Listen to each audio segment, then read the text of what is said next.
Oui, bien-aimé dans le Seigneur, une fois encore, euh, j'adresse mes salutations à tout un chacun de vous, dans le beau et précieux nom du Seigneur Jésus-Christ. Sans tarder, prions pour débuter. Merci Père Jésus pour ta grâce infinie. Et nous sommes encore là pour sonder ta parole afin que nous puissions trouver de cela la vie, non seulement la vie, mais la vie éternelle. Que ta présence nous illumine au nom puissant de Jésus-Christ. Amen. Amen. Bien-aimés dans le Seigneur, soyez une fois encore bénis. Dans notre épisode d'aujourd'hui, puisque nous sommes talonnés par le temps, nous allons vous parler d'un thème très intéressant qui dit l'événement le plus important de tous les temps. Amen. Amen. L'événement le plus important de tous les temps. Bien sûr, sans tarder, nous savons tous que sur cette terre, nous participons à tant bien d'événements. Ici et là, nous allons à des événements que je ne peux pas citer ici. Nous savons toutes ces choses. Mais d'entre tous ces événements auxquels nous participons, nous devons être conscients en tant que chrétiens qu'il y a un événement à venir, un événement qui va marquer pour toujours notre existence. Et ça sera un événement tellement joyeux. Et c'est de cet événement-là que j'aimerais vous parler dans quelques minutes. Soyez bénis parce que vous êtes à l'écoute.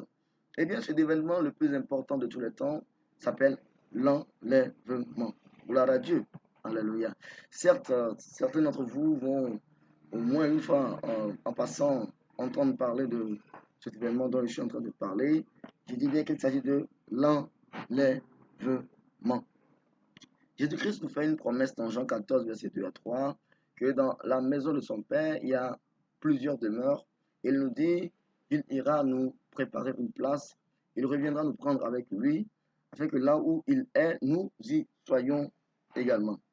Et donc, tout vrai croyant doit espérer cette promesse, doit l'attendre avec une impatience vraiment remarquable.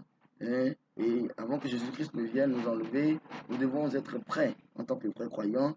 Nous devons être prêts à tout moment. Amen. Amen.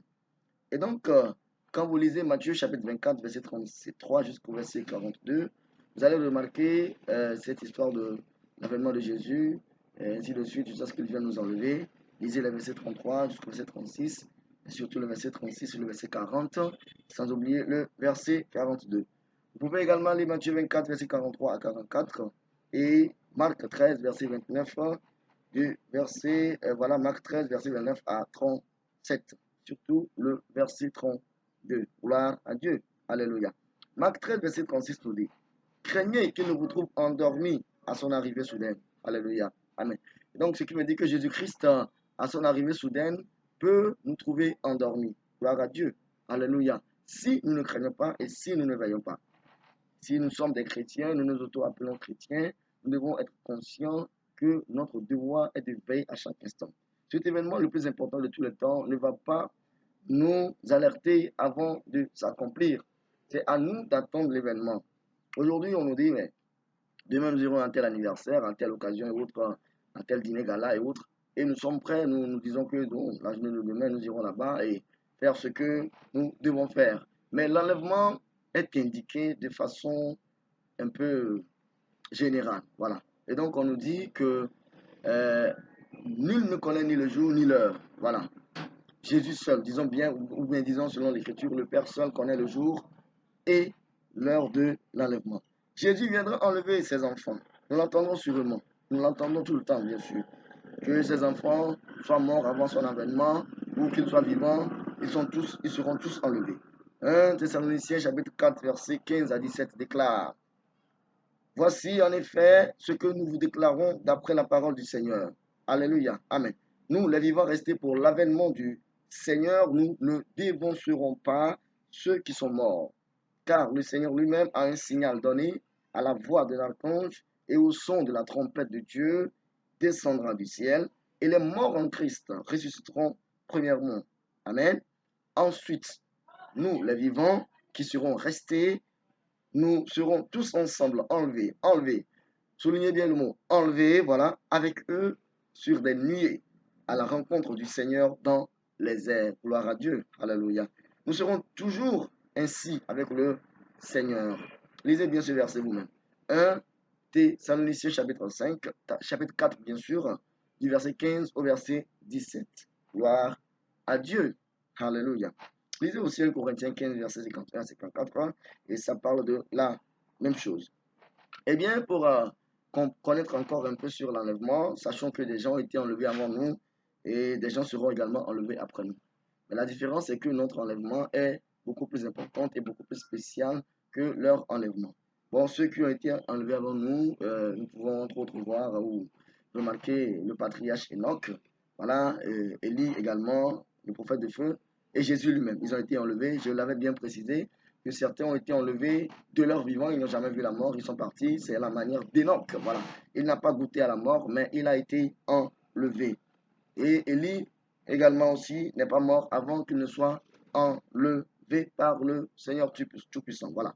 Jésus, lui, il a goûté à la mort et après qu'il fut ressuscité, il a été pris dans l'enlèvement aux yeux des apôtres. Les nuées l'ont emporté. Voilà. Lisez Hébreux 11, verset 5 et Genèse 5, verset 24 pour le cas de Enoch. Lisez 2 Rois, chapitre 2, verset 1 à 11 pour le cas d'Élie, le prophète de feu. Lisez Acte 1, verset 9. Voilà pour le cas de notre Seigneur et Sauveur Jésus-Christ après sa résurrection. Et je disais bien sûr que d'autres seront enlevés après nous, comme les deux témoins de l'Apocalypse chapitre 11, du verset 1 au verset 2. Voilà. Mais le plus important d'entre tous ces enlèvements, c'est notre enlèvement qui figure dans 1 Thessaloniciens chapitre 4, verset 15 à 17. Un verset très important pour nous à savoir. Amen. Et ce que nous sommes supposés faire, bien sûr, pour prendre part à cet événement le plus important de tous les temps, c'est faire quoi? C'est être éveillé. C'est de veiller et marcher honnêtement comme en plein jour. Quand vous lisez 1 Thessaloniciens chapitre 5, verset 1 à 11, vous le comprendrez davantage. Voilà. Je vous prie de le lire à cause du temps. Voilà. Et donc, nous sommes obligés, si nous voulons vraiment prendre part à cet événement glorieux, le plus important d'ailleurs de tous les temps, que nous disons l'enlèvement bien sûr, nous devons veiller et marcher honnêtement comme en plein jour. Voilà. Nous ne devons pas dormir comme dans Matthieu 25, verset 1 à 6. Voilà. Lisez ce passage aussi. Parce que si nous manquons cet événement le plus important de tout le temps, nous n'allons pas manquer quand même la tribulation sans pareil. Dans un autre épisode, nous allons parler de, voilà, cette tribulation, c'est très grave. Nous ne devons pas rater l'enlèvement. La promesse que Jésus nous a faite, c'est venir nous enlever, que nous soyons morts ou vivants. Mais d'abord, nous devons croire en lui. Être sûr que nous faisons selon ses commandements. Être sûr que nous veillons à ce qu'il puisse venir nous trouver toujours veillants. Voilà, on dit, craignez qu'il ne vous trouve endormis à son arrivée soudaine. Que le Seigneur ne nous trouve pas endormis dans le péché, dans des choses ignobles à son arrivée soudaine. Parce qu'il viendra comme un voleur dans la nuit. Quand on parle de l'enlèvement, c'est ça. Jésus viendra comme un voleur dans la nuit pour enlever ses précieux enfants. Est-ce que tu es prêt? Si tu rates l'enlèvement, alors tu as des problèmes. La seule chose que tu dois faire, c'est de veiller tout le temps. Regarder ton comportement. C'est de faire quoi? Veiller sur ta vie. Veiller sur ton langage. Veiller sur ton comportement.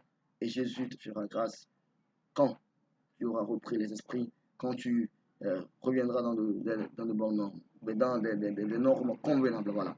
Que le Seigneur vous bénisse. L'événement le plus important de tout le temps. J'espère que quelqu'un a pris note. Vous pouvez toutefois nous contacter sur le 0228 90 28 17 54 pour des questions. Nous sommes également sur WhatsApp avec le même contact. Soyez bénis, je vais prier. Merci Père pour ta grâce. Voilà, grâce à toi, nous avons pu dire quelque chose de véridique au peuple, d'être prêt à tout moment, parce que l'enlèvement ne va pas nous alerter avant de se produire. Mais tel que tu l'as dit, tu viendras comme un voleur dans la nuit. Mais si nous ratons l'enlèvement, l'événement le plus important de tout le temps, il n'y a plus rien qu'on puisse nous faire. Nous allons passer par la tribulation. Père, aide-nous à nous apprêter, comme l'a dit ta parole, au nom puissant de Jésus-Christ. Amen. Amen. Soyez bénis, disons à la prochaine. Amen.